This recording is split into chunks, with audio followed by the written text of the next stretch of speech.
Welcome to another edition of 10 with Tom. Day 7 on the mission trip. The work is done in Charleston, but it wasn't done until we got it finished this morning. Yeah. So tell us about the last minute stuff as we tried to get ready to wrap things up as people started heading out. How'd the week end as far as camp? Cleaning. Lots of cleaning. Having been a red shirt before, there's so much stuff you have to do to reset the facility for the next week of camp to come in. And these guys stayed the extra probably hour or so just helping do all of these, sweeping, mopping, getting everything clean and ready for the next week.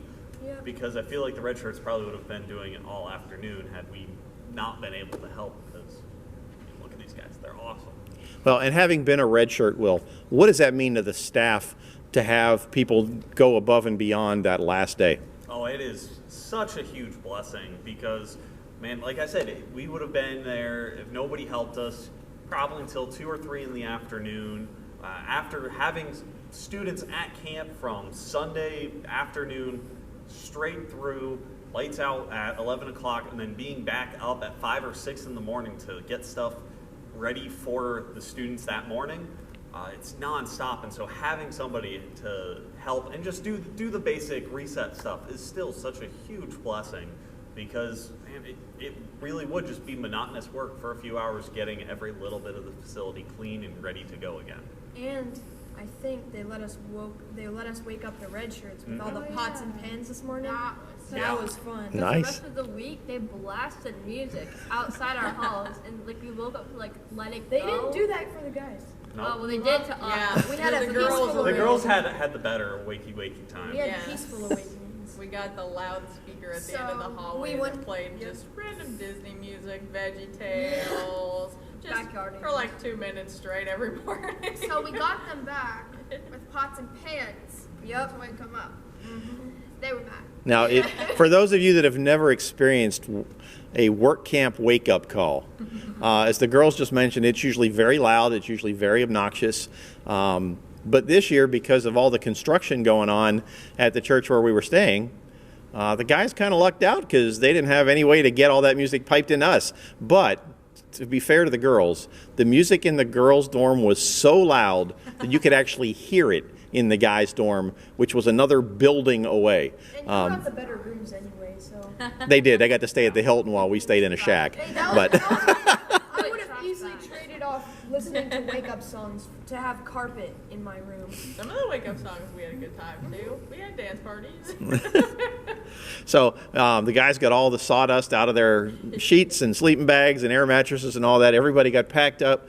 We got on our way about a little after 9 o'clock this morning, which is pretty good. And then off for an exciting day in downtown Charleston.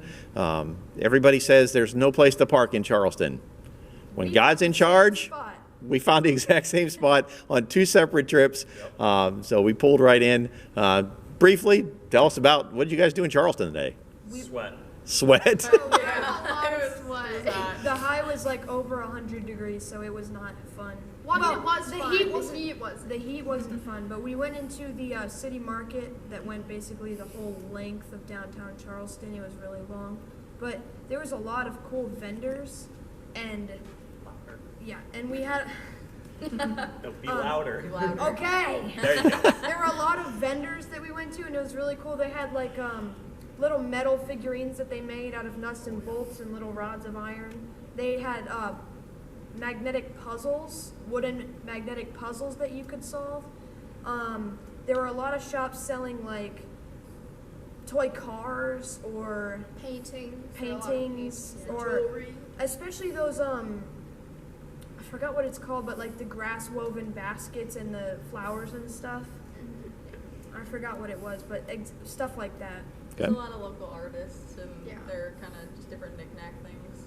So It was really cool, though. I mean, I didn't buy anything, but it was really cool. They had birch beer. They did. I was excited about that.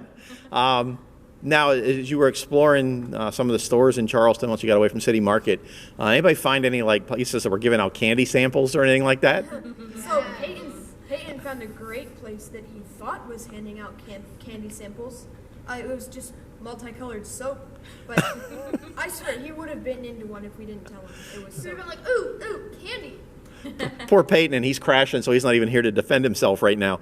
But yeah, we had a good time with that. And I heard one of you mention about how hot it was. I believe it was the warmest July 30th in history in Charleston, South Carolina.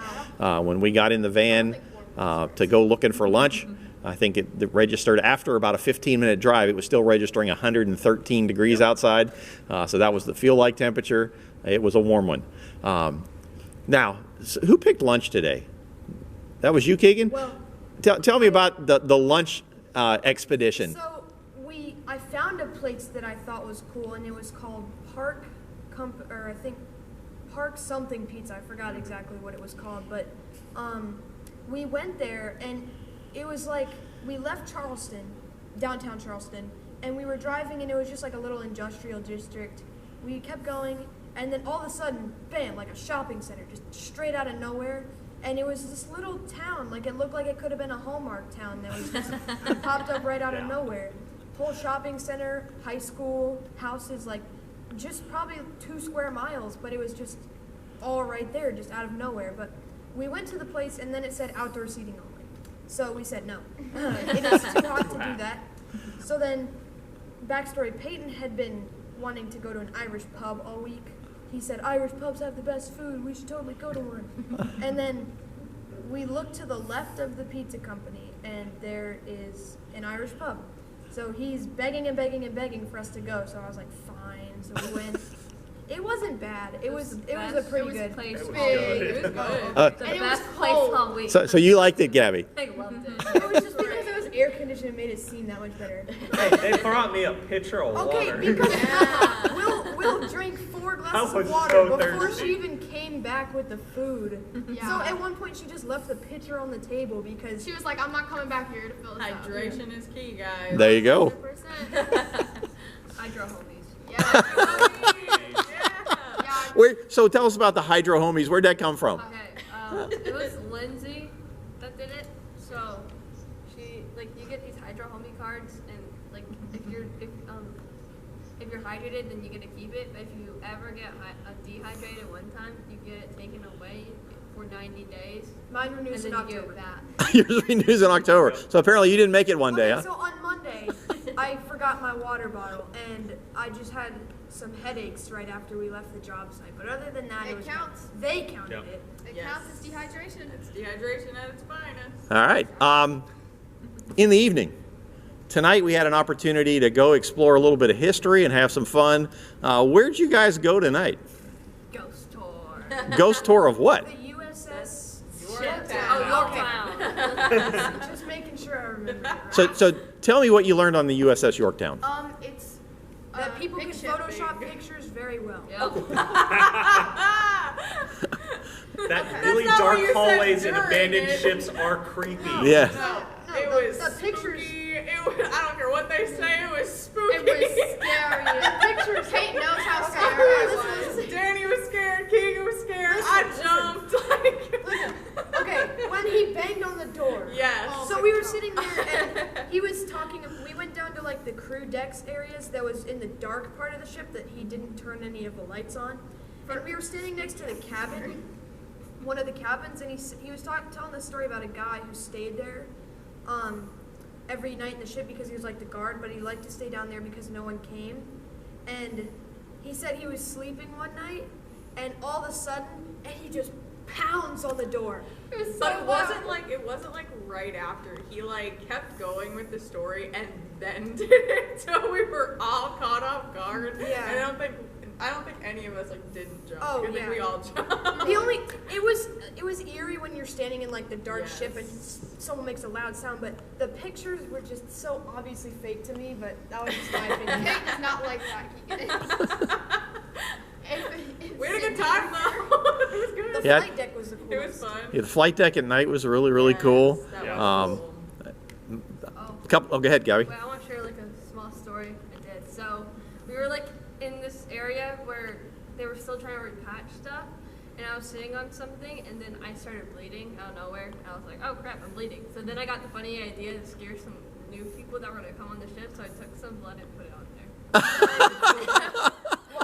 I didn't see that. Where was it? Gabby had. Oh. Yeah, like where we saw where they were talking about like that little dog or something like that. I was sitting on something, so it was funny. All right. The stories were really cool on that tour, and our guide was really, really good. We did have a really good. yeah, we did have a really good guide. I almost believed him because he spoke with so much conviction. Like his eyes were wide the whole time. He was like, "I still to this day believe that there are ghosts on this ship." Like It's like, okay, go. And just so you folks know at home, if you ever want to do a ghost tour in Charleston, we highly recommend the USS Yorktown on Bulldog Tours. Zach was our guide, and he did do a tremendous job. I don't know about the rest of y'all, but I learned some history while I was there. I enjoyed seeing the replica of the Apollo 8 and the Friendship 7, and didn't realize that the Yorktown was the one that picked up the Apollo 8 astronauts, which was pretty cool. And the anchor just blew me away in the size of the chain, and so there are a lot of cool stuff going on. We are already way over time, but one last question I have for you guys as we wrap up day 7. Are you looking forward to sleeping in a bed tonight? Yes. I bet. I mean, an air mattress is good. It's a better substitute than the floor, but beds just can't be beat, especially hotel beds. I don't know why. It's just I had a closet. yeah. Well, These guys didn't sleep on the floor like you and I did. that's right. We were hardcore, Will. Hey, I slept on the floor. Danny did, but you didn't. I was the only one who My slept on the carpet. floor. That is true. We didn't You have We birthday. had unfinished wood. Yeah, we literally didn't even have a floor. All right, well, that'll wrap up day 7. We got an early start on day 8 as we begin the journey home. So next week, you'll get to find out a little bit more about our final day on the mission field, and we'll wrap up with some final thoughts. But thank you for joining us today, and we'll see you next week on 10 with Tom.